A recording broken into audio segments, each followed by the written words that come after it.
Okay. All right. Good morning, economics. Okay, so here's what we're doing. Since we can't come to school, we're going to be doing lessons at 9:30 on Monday, Tuesday, and Wednesday, and of course today. We're going to try and get as much as we can into each lesson. By the way, they're going to go ahead with the AP test. It's going to be a 45-minute session, and there's going to be all free response questions. They're cutting out international trading and international money and foreign exchange, which we will cover when we come back to school after we get done prepping for the test. So there's a lot that we still have to go through, but it's nothing overwhelming. But one thing I do want to talk about, I had one of the students came up yesterday, and they were talking about, well, the stimulus package that was just passed last night. So we want to take a quick look at that. There is actually a curve here, and I think you know which one it is. I've got inflation, and I've got unemployment. So we're dealing with our Phillips curve. And right now, our Phillips curve has very low inflation and very low unemployment. And that was before all this started, before we left for spring break. So now we've got a little bit of room in our unemployment. Remember, we talked about our unemployment rates roughly 3%, 3.5% if you're in. But what's about to happen now, there have been some huge changes, some sea changes, if you would. So we're probably going to see our unemployment spike up. The biggest driver of that right now, I think, is our oil field. Because when we went on spring break, oil was roughly $42, $43 a barrel, and now it's around $23 a barrel. So oil companies are starting to let people go, reduce salaries, change their dynamics. And that, of course, is going to push our unemployment rate up a little bit. The other thing that we're seeing with the stimulus package being passed, we talked about this in class. If we give money to everybody, then what happens? Well, the price of everything goes up, right? Because now everybody has $1,000, so prices are going to start rising. So I think what we're going to see is not a shift along our curve. We're going to see our Phillips curve shifting out. Because now we're going to have higher unemployment and higher inflation. And you can't get both of them higher without moving the curve altogether. So keep that in mind as we're moving through the rest of this turbulent time. If you're online watching right now, live, then you can type in questions that you have. We've got about a, 30, 45-second delay. So if I don't answer it right away, I'll get to it because there's just that little bit of delay there. And I sent you all the papers that we're going to be working off of. Today, if you're not asking questions, it's going to be a lot of lecture because it's a brand new topic. We'll get into some exercises, not tomorrow, but Monday, next time we meet. But here we go. We're starting with this form here, and banks and the creation of money, bank balance sheets, and key things that we need to know about this. So there's two forms that look a lot alike. See if you got the right one. Make sure your heading here is the right one.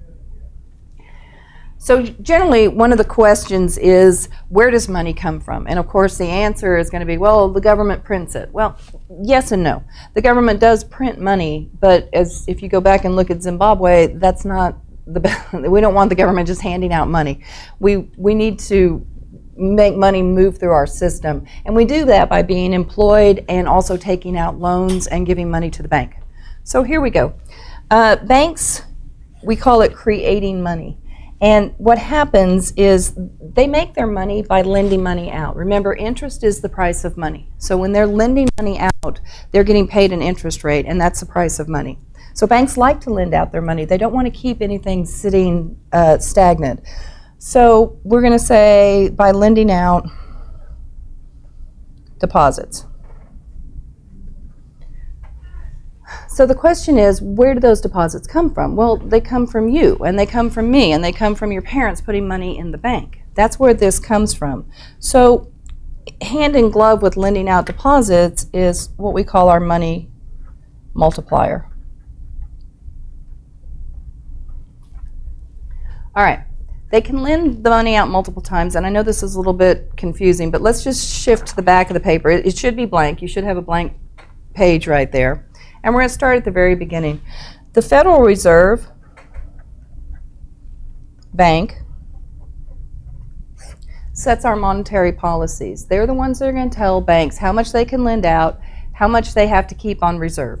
And they set what they call reserve requirements. Now this probably won't make a lot of sense to you at this point in your life, but sometimes you can't, we haven't experienced this in many years, but the crash of 29, people could not get their money. There was no money in the bank for them to have, and it created this panic. And okay, so you're like, well, why would you panic over that? Well, you look at what's happening today with, again, the toilet paper or the paper towels. Oh my gosh, I've got to have it. And people are hoarding it, and that's what happens when the banks failed in 29. People wanted their money, and they were making this big run on the banks. So the Fed has instituted this policy of reserve requirements. So basically what happens, they'll set the rate at 10%, 20%, 50%. Usually it's around 3 or 4%, but let's just use 10 because it's a very easy number to work with. So when you go into your bank and you deposit, let's say it's a $100,000 deposit. Your bank's going to do two things with that. They're going to put 10% in what we call required reserves. So they'll put 10,000 of that in required reserves. They have to keep whatever the Fed tells them cash-wise on hand in their bank. They have to. And that leaves them $90,000. So what are they going to do with the $90,000? Well, they want to make money, so they're going to be lending that money out as quickly as they can. And we refer to the $90,000 as excess reserves. Now, this reserve requirement is going to affect how many times and how much money can be created off of this $90,000 excess reserve. So let's just say that they take, and again, we'll go back over this a little more slowly, but let's just say they take that $90,000 and they make a loan in that full amount. I get the loan. I take that $90,000 and I take it to my bank and I deposit it.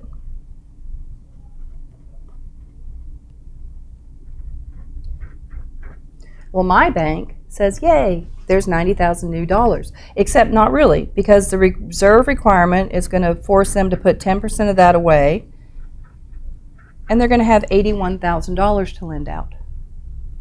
All right, so here you come along, and you take out a loan from that bank. You take out the whole $81,000, and you go to your bank and deposit it.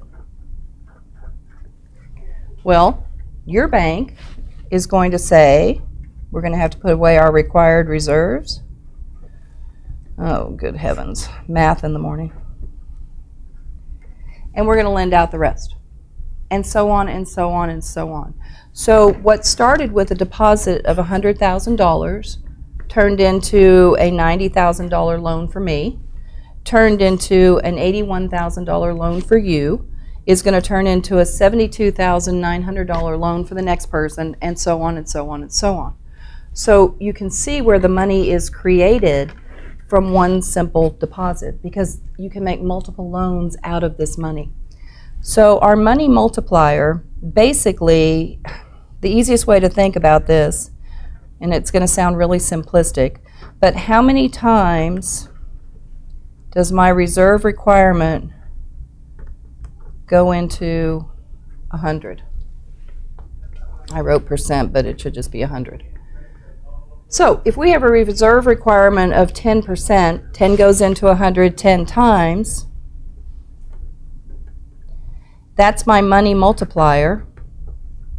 So out of my $100,000 loan, minus the 10% reserve requirement, that bank can lend out $90,000 times 10. That $100,000 deposit turns into $900,000 of new money that can be lent out. And that's how banks create money. And we like them to do that because that keeps the wheels of commerce rolling. So let's just talk about a couple reserve requirements. Let's say the reserve requirement is 25%. 25 will go into 100, 4 times, my money multiplier is 4. Let's say my reserve requirement is 50%. 50 goes into 100 twice, my money multiplier is 2. And let's finally say the reserve requirement, I don't know, let's say it's 33%. So approximately 3, the money multiplier is going to be approximately 3 times. So the lower the reserve requirement, the more money we can create. So the Fed is playing this balancing game all the time because they don't want to put too much money in the system. You're going to cause inflation. But they don't want enough money in the system to keep things rolling, which is the stimulus package that I think was passed last night. So why would the government decide to give money to people? Well, people are losing their jobs. Waiters, bartenders, whatever. The restaurants are all closed down. They're losing their jobs. They can't pay their bills. So the government's saying, we don't want to stop this flow. We need things to keep going. So we're going to put this cash into the system and keep the wheels turning for another couple of weeks or month or whatever. I don't know what their plan was. All right, so back over to the front. They're going to lend out the deposits. That's going to be affected by the money multiplier. So where do the loans come from? And this is going to be any deposit or existing deposits at the bank. And it doesn't matter what bank it's in. The example I gave you just a minute ago is like you put $100,000 in, the bank lends the money to me, I go to my bank, they lend the money out, you take that money to a different bank. It can all be one bank. It doesn't matter. So when we talk about the bank, we're just talking about the banking system overall. And the potential loans are calculated using what we call a T-chart. And if you're taking accounting, you already know what that means. But if not, we'll talk about it in just a moment. And basically our T-chart breaks down into assets and liabilities. Now, the asset is something you own. Your car is an asset to you. The loan from the bank is the liability. That's what you owe. So banks have the same situations. They have assets, things they can lend out. They have liabilities, things that they owe people. So bank liabilities go on the right side of the T account. And I'll draw a T account here in just a minute. But the most common is the demand deposit. Now you may not realize, but your checking account, your ATM account, those are all demand deposits. And what we mean by that, when you go to the bank or when you use your ATM card, you are demanding your money right then. That is a demand deposit. It does not belong to the bank. It belongs to you. And you're demanding that money from the bank. And this is generally cash from the public or businesses. All right? You can get your money at any time. You go in, demand your money, they give you your money. All right, the second one, and we won't deal with this very much, you're going to see owner's equity in some of the questions, but owner's equity is nothing you can touch. That belongs to the bank, it doesn't belong to you, and they don't lend that money out. That's just money that they've earned and they put it away. All right. Let's just jump down to the bottom of this page. I know we're kind of... Okay, there's a T account. Yay. All right, we have assets and liabilities. They have to balance. I can't have more on one side of the account than I have on the other. So let's go back to the loan. You go and you make a deposit of $100,000. Okay, that goes into your checking account. That is a demand deposit. That's your money, and the bank is now indebted to you for that money. They have to have that money for you.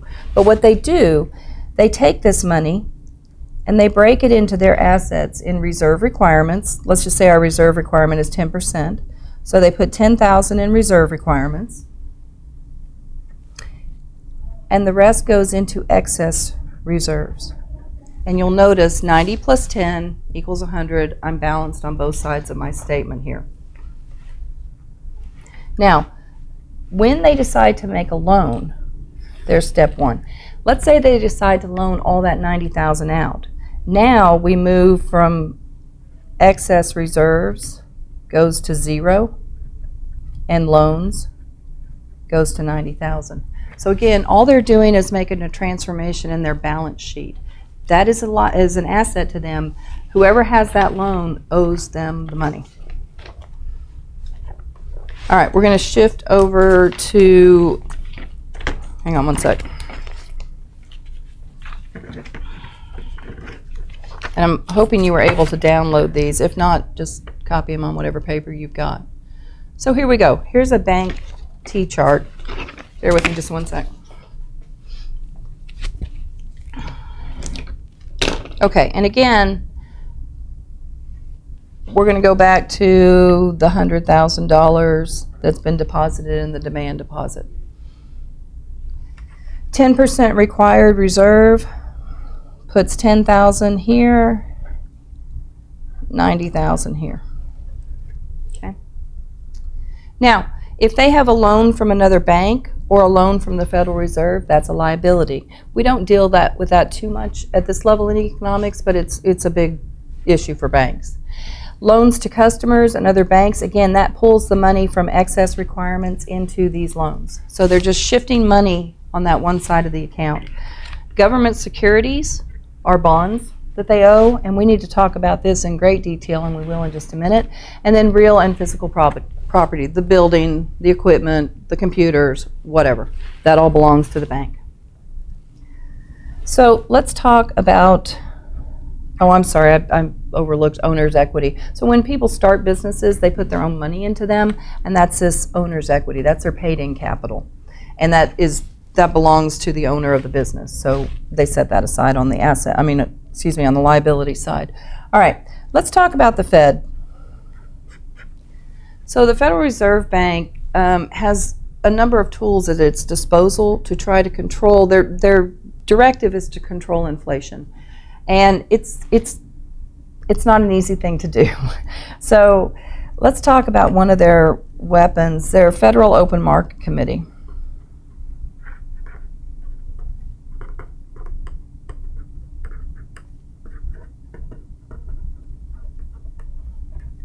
Or FOMC. I'm sorry, I'll get it on the screen. All right. So the Federal Open Market Committee can actually put cash into our system, or it can take cash out of our system. And they do that in one way. They either buy government bonds. They're not buying them from the government. They're buying them from people who already hold them. Now, if I were to buy, I don't know, your car, what would I give you in return? Well, cash. So when they buy bonds, they are putting cash in the system. And I don't know how many of you have been keeping up with the news and watching all the 24-hour channels or whatnot, but one of the options that they are throwing around is that the Fed's going to start buying bonds. And again, why would they do that? Well, that puts cash in our system. That keeps the wheels greased and running. It also does what? When you put cash in the system, you're also creating inflation. So you have to be very careful with that. The other thing they can do is sell bonds. Now, if I were to sell you my car, I would be taking money away from you. So selling bonds takes cash out of the system. And if inflation gets to be too much, they're going to start selling bonds and taking cash out of the system. And of course, it leaves you with a government bond, so you're getting some interest off of that. One easy way to remember this, because this is a huge pillar of the economics that you're in, and you're going to see this over and over and over again. So one easy way to remember this: buy and put have the same number of letters in them. Sell and take have the same number of letters. Because when you're in the heat of a question and you're like, should the Fed buy or sell bonds? And you're thinking, well, they need to put money in, put and buy, they need to buy bonds. If they need to take money out, they're going to sell bonds. So they're going to put money in when we need cash. They're going to take money out when it starts getting overheated. All right, any questions? Type them in if you got them. Anybody typing? Nobody's typing? How about that? That's just hard to believe. All right, you guys turn to the back of this, and we're going to introduce another new topic that goes hand in glove with this. Okay. Remember the price of money is called interest. Okay? So now we're going to introduce the loanable funds graph. The money that's available to be lent out. This is another one of your major graphs. So we're going to put interest on the y-axis and quantity of loanable funds on the x-axis. And of course, we have a demand for loanable funds, and we have a supply of loanable funds. Nothing new here. This is just a typical demand and supply graph. The only difference is we're charging interest, and we have quantity of loanable funds. Of course, where they intersect is our equilibrium quantity and our equilibrium interest. Okay? So again, this is another graph that's going to be very important, and you're going to be asked questions about this graph. It's a typical supply and demand graph. Just get your codes right for the axis, interest and quantity of loanable funds. So let's just say, for some reason, people decide to put a lot of money into the bank. I don't know, whatever. For some reason, they've got cash, and they decide to shelter it in safety, and they put it in the bank. Well, what's going to happen? Well, now the bank has more money to lend out, so this supply of loanable funds is going to shift to the right. I don't know my right from my left. And of course, that's going to shift the quantity out. If I have more of it, it is going to be cheaper. So interest rates will fall. So as more money is put into the system, interest rates start to fall. All right, let's do another graph, same thing.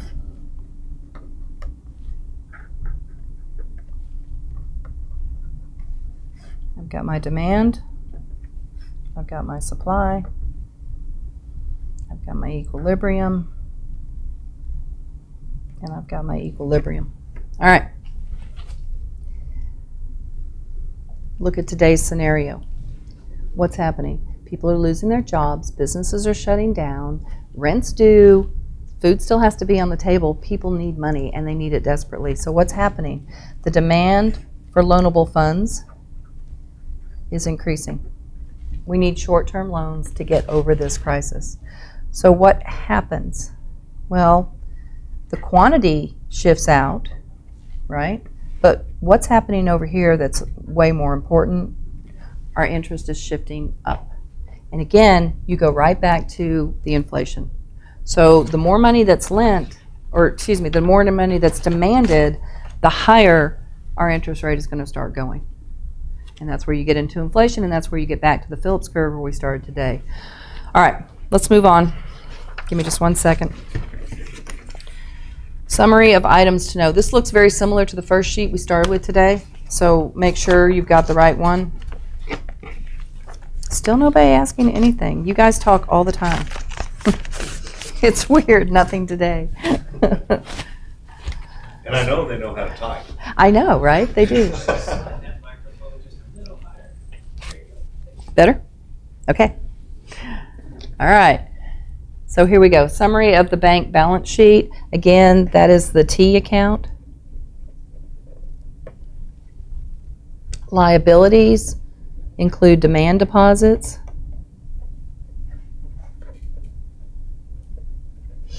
And owner's equity is going to be your most common.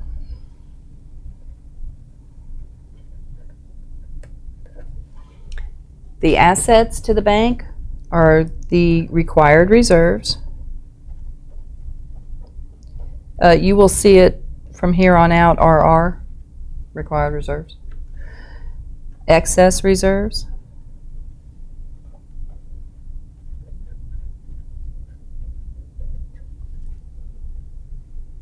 if they move out of excess reserves, of course they're going to move out of excess reserves. Banks don't want cash sitting in their bank that they don't have to have, because every dollar they hold in the bank is a dollar that they're not earning interest on.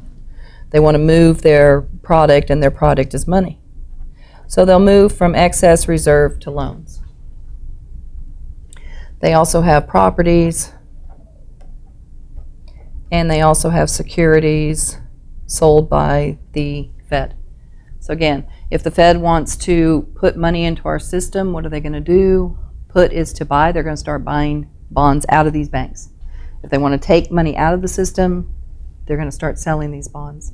Assets must equal liabilities, and demand deposits are required reserves plus excess reserves. Money created through the money multiplier. Remember, how many times will it go into 100 is your question. So again, and I'm just going to kind of put this over here. If my required reserve is 20%, my money multiplier is 5. If my required reserve is 100%, which it wouldn't be, but if it was, my money multiplier is going to be 1. If my required reserve is 5%, what's our money multiplier going to be?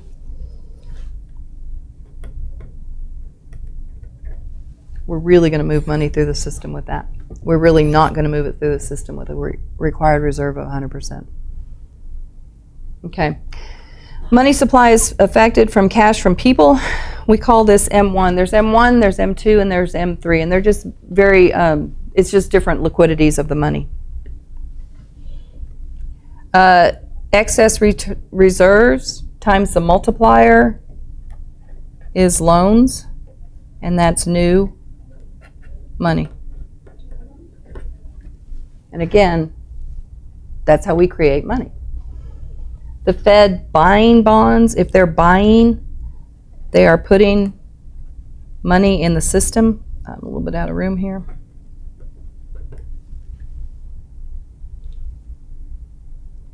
Okay.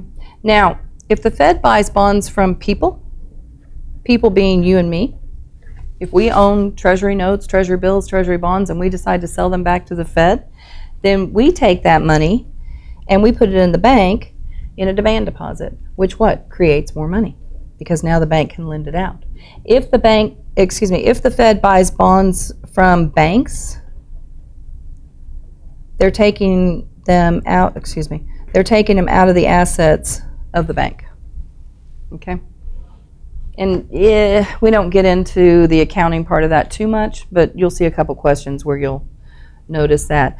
Remember, we talked about bonds, and we talked about how the interest rate of a bond moves in a seesaw motion to the price of the bond. If I have a bond, well, let's go back to the good old days, that's paying 10%, which you're never going to find, but let's just say I have one that is paying 10%. Then right now, if you were to go out into the market and buy a bond, you're going to be lucky if it's a good quality bond. If you're going to be lucky if you're looking at 1, 2, 3%, depending on the length of the bond. So you can pay $1,000 for, let's just say, a 3% bond, but I've got a bond that pays you 10%. So what are you going to do? You're going to pay me more for that bond because it's paying you more. So as interest rates go down, prices go up, and then, of course, the opposite of that is true also. All right? Make sense? Type a question if you got it. That's so weird. It's so strange not having y'all here where you're actually like talking. I miss it. All right, let's go. Well, I guess we can probably do this at the bottom. M1 is coin. Currency, and demand deposits. Most of y'all get your money off your ATM cards. Your plastic, well, that's M1. And that falls into your demand deposit. Okay, so again, let's go back to our banking scenario. And let's set up our T-chart. And let's say our reserve requirement is 20%. So here's the question. Let's say that, give me a name, Joe Smith. There's an original name. Joe Smith goes into his safe at home and he finds $100,000 in cash, and he decides he doesn't want to leave that at home anymore. He'd rather put that in the bank. So he goes down to the bank and he makes a deposit in the bank. All right. The question you're going to be asked, how much has M1 changed from that deposit?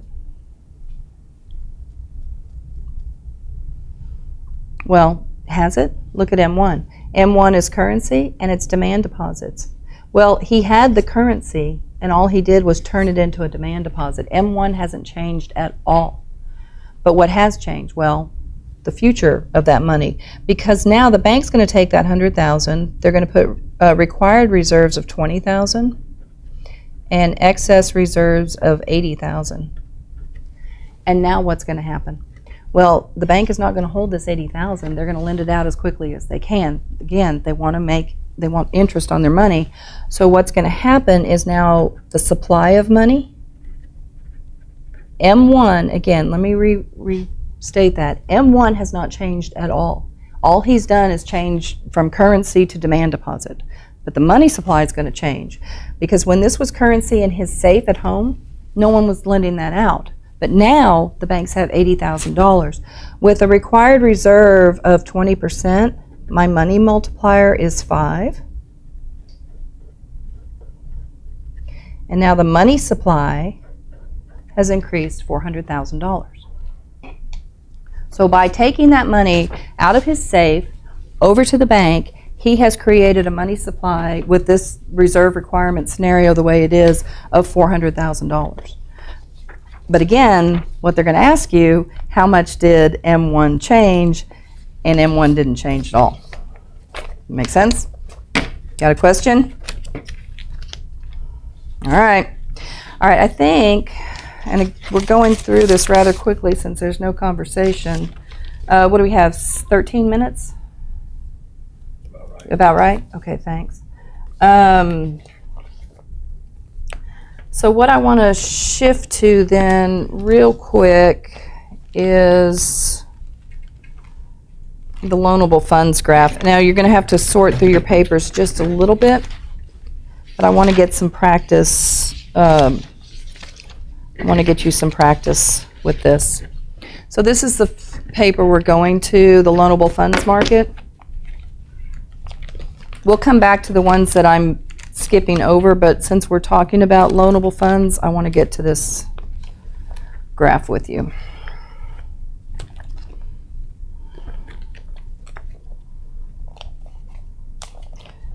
Hang on one second. All right, here we go.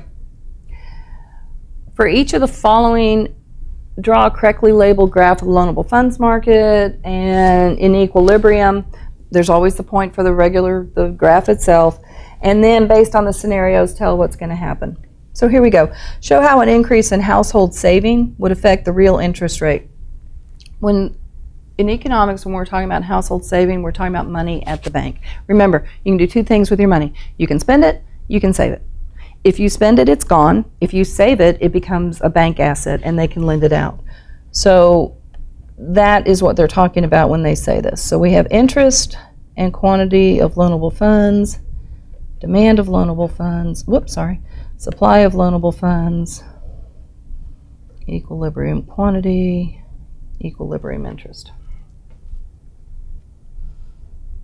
Okay, so we have an increase in household saving. So what does that mean? Well, that means there's more money in the banks, which means what? The banks have more to lend, which means our supply of loanable funds is shifting out, increasing the quantity. If there's more of it, I'm going to pay less for it, regardless of what the product is. And that goes back to your uncle found $100,000 in his safe. He decides to put it in the bank. It wasn't being lent out when it was in the safe, but now that it's in the bank, it increases the supply of loanable funds. All right, number 2. By the way, we can just go ahead and do all the labeling.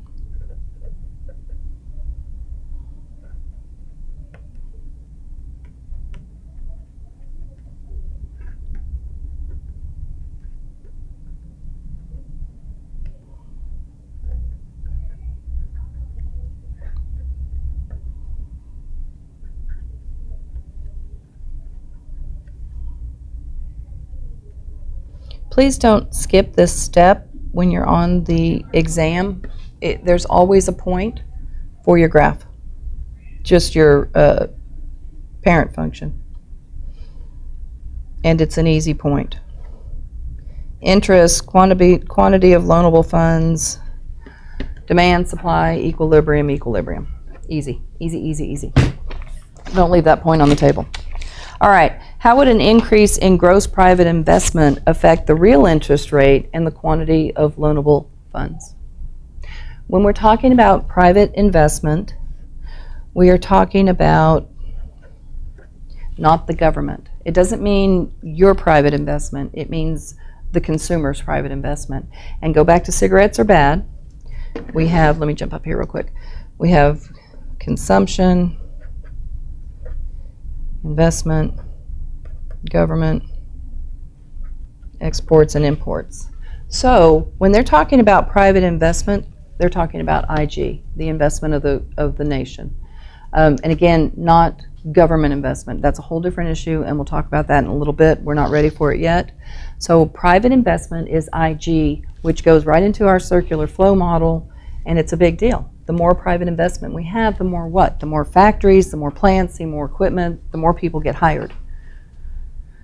So that's a big deal. So if we are going to have an increase in private investment, well, okay, let's say we want to build, I don't know, give me an idea. Let's just say we want to build a new production facility for Ford trucks, and we want to build it here in Fredericksburg. Well, that's going to cost a lot of money, and I don't have that much cash sitting around, so what am I going to do? Well, I'm going to go to the bank and ask for the loan, which means I am demanding loanable funds for private investment.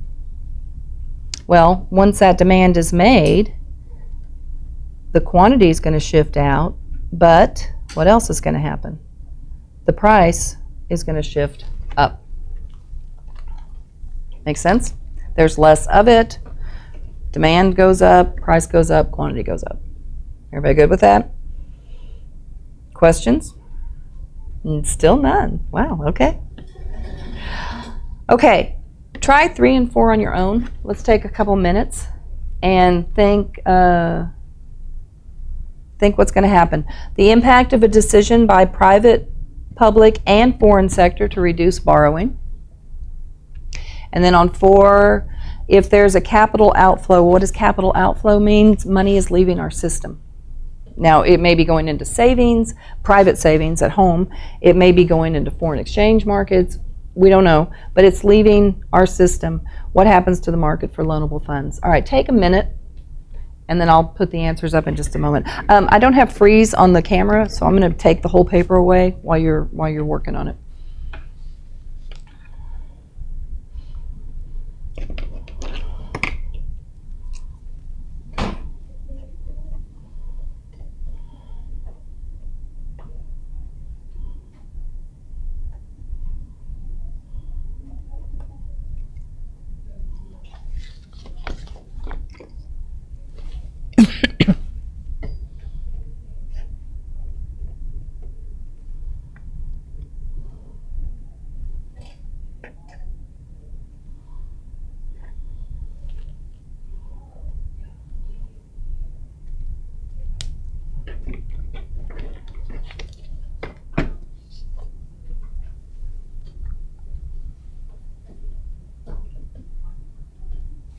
All right, let's see how you did. Private, public, and foreign sector are going to reduce borrowing. Well, clearly that's going to reduce your demand. So my demand is going to shift to the left. The quantity, I'm sorry, I didn't write is going to shift in, and the price is going to shift down. Because if banks have money and nobody wants to borrow it, they're going to offer it cheaper. How about instead of 5%, you pay me 4%? Maybe that'll get someone's interest. Well, if it doesn't, they're going to drop it to 3%, and so on and so on. It's just like any other commodity. It's just like anything else. Go check the price of Beanie Babies right now. They're almost free. Nobody wants them anymore, so the price is going down. The demand has gone down. Any questions on that part? Okay? Now, if capital outflow were to occur, and again, this is money leaving for whatever reason, and actually, you're kind of living through a time right now where money is leaving. Well, where is it going? A lot of it's going into gold. into precious metals because that's considered a safe haven. A lot of it's going into treasury investments, another safe haven for money. Money's leaving the system, and people are taking it out of the demand or the cash part of it, and they're moving it into safe havens. Well, what's happening now? That means our supply is decreasing. So my supply is shifting, the quantity is going down, and the price is going up. And again, you're going to start seeing that with your inflation. Any questions there? How are we doing? All right, how much time do we have? 5 minutes. All right, I'm going to introduce a question. Well, we'll save the question for Monday. By the way, we're meeting Monday, Tuesday, and Wednesday at the same time, and this will be online if you need to access it later. Hang on one sec. All right. Since I've got about 3 or 4 more minutes, let me just get through loanable funds one more time. So, the Fed plays a huge role in this. If they buy securities, remember, buy equals put. They are putting money in the system. More money tends to speed up the economy. Now, you're seeing that right now, not with the Fed buying securities, but with the Congress putting the relief package out. They're putting money into the system. They want to keep the economy rolling. They don't want it to stop. Now, the Fed doesn't have that option. That's a fiscal policy, but the Fed can buy securities. They can also sell securities. And I realize it seems like that's all I'm saying today, but it's really important that you lock in on this. So when they sell securities, sell equals take, they're taking money out. And they would do that to slow the economy. Well, why would you want to slow the economy? Well, you aren't really slowing the economy, you're slowing the price of money, you're slowing the inflation rate. That's what you're trying to do. And a lot of times students don't really understand that we need to slow the economy, but think about, I don't know, best car you can think of, whatever. Let's say you're in a Lexus. Well, yeah, it's great to drive in a Lexus. It's beautiful, right? The economy is rolling right along. But if you start going 120 miles an hour and the road starts to curve a little bit, you're going to want to put the brakes on. And it's kind of the same thing. You don't want to get out of what you're in. You just need to slow it down a little bit. And that's what they're doing when they're selling securities. They don't want to stop our economy. They just want to control so we don't get hyperinflation. Interest rates.